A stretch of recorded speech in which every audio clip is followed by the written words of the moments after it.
In this video, we will demonstrate how a problem related to marketing clothing may be modeled as a discrete time mark-off chain with absorbing and transient states. The context for this problem is the company CatchMe Running, a small online retailer of women's running shirts. I'm Barbara Gary, and I am co-founder and part owner of CatchMe Running Company.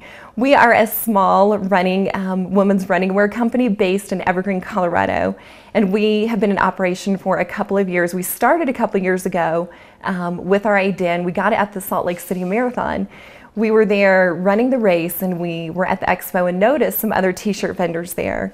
And there was one lady in particular who was selling lots of women's shirts. And in looking at those, we felt like her design could have been more appealing, and we felt like that we had something better to offer. We felt like that women wanted something a little more simple. They wanted something classy that made a statement, and we felt like that was something that we wanted to provide for females to do.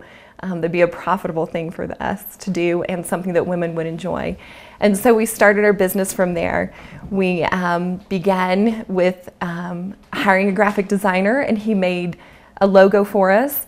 We did some designs for some shirts. We got a bunch of shirts and hired a silk screener and got shirts printed and started from there.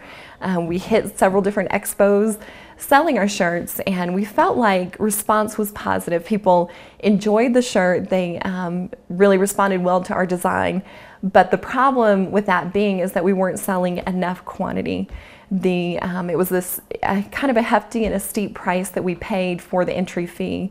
And with selling at the expo, we weren't selling enough to cover that fee. So we realized that a problem exists. We did also as well sell them off the internet and set up a website, and people could come on the website and place orders as well and order them. When we would get an order, we would, from our house, take the shirt, fulfill the order, put it in a box, take it to the post office, and mail it out. So we were truly a home-based operation business. We continue to do this, but still looking for ways to increase our sales and to be able to sell more and reach more people with that. We feel like we have a fabulous product. We have something that women want. Women really, when they do a sport that they enjoy like running, women want to look good when they do something that they enjoy doing. And so we feel like we have a great design, we have a great product, we have what women want. Our challenge is just trying to figure out how the best way is to get it to the females and what strategy would work best for us to increase our sales and continue our product. That being said, in the future, we aren't limited just to shirts. We have thought about this, and we have a great other marketing ideas. We want to expand into visors, socks, running skirts, a whole line of apparel, not just limited to shirts. So we have the vision of what we want to do. We are just at the point where we need to figure out how the best way is to do that. Suppose that CatchMe Running were considering the marketing campaigns of giving 10% and 20% off to its previous customers as a means to generate repeat business. Though the problem presented is representative of one in that industry, keep in mind that all data given in this video is fictitious and for illustrative purposes only. Assume that the company has tracked individuals visiting their site using their IP addresses, and it has been observed that the probability of purchasing on a visit is dependent upon how many shirts the customer purchased on their last visit. This data has yielded the following transition probabilities. If it has been a year since the customer last visited, it is assumed that they are a lost customer and absorbed, and the population of people buying 3 or more shirts is lumped together. As an example, if a customer visits the site and buys nothing, the probability they will never come back is 90%. The probability they will come back but buy nothing on their next visit is 8%. And the probability they will buy 3 or more shirts is 0.4%. If, on their last visit, they bought 1 shirt, however, the probability they will never return is 80%. The probability they will return and buy 2 shirts is 3%, and so forth. These probabilities were obtained from historical data, yet the impact of the proposed marketing campaigns on these probabilities is something that has been hypothesized or given. Suppose that a marketing firm who has worked with many companies in the past suggests to CatchMe Running that the effect of having 10% off will yield the following transition probabilities.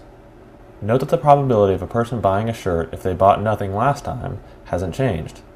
This is consistent, as many of the customers are first-time visitors who don't have a coupon. In addition, the probability of a previous customer deciding to buy a shirt when they would have not otherwise isn't changed, as only 10% off isn't assumed to be enough to convince customers to buy who already wouldn't have. The quantity of shirts that a customer buys who does come back, however, is increased. So while the 10% off campaign doesn't change people's mind about buying or not, it does encourage those who do come back to buy more. The 20% off campaign, however, will change some people's mind on whether to come back or not and influence them to buy more, yielding the following transition probability matrix. Note the influence on a person's decision to buy and on the number of shirts bought. Hence, the transition probability matrices for doing nothing is for 10% off and for 20% off. The problem is to determine which marketing campaign, if any, will be the most profitable to CatchMe running. The problem of determining the profit of each marketing campaign can be found by finding the mean residence time of customers in the transient states prior to absorption and then multiplying this by profit generated by selling the shirts. Assume that all regular assumptions about a discrete time markup chain have been satisfied through the use of statistical inference.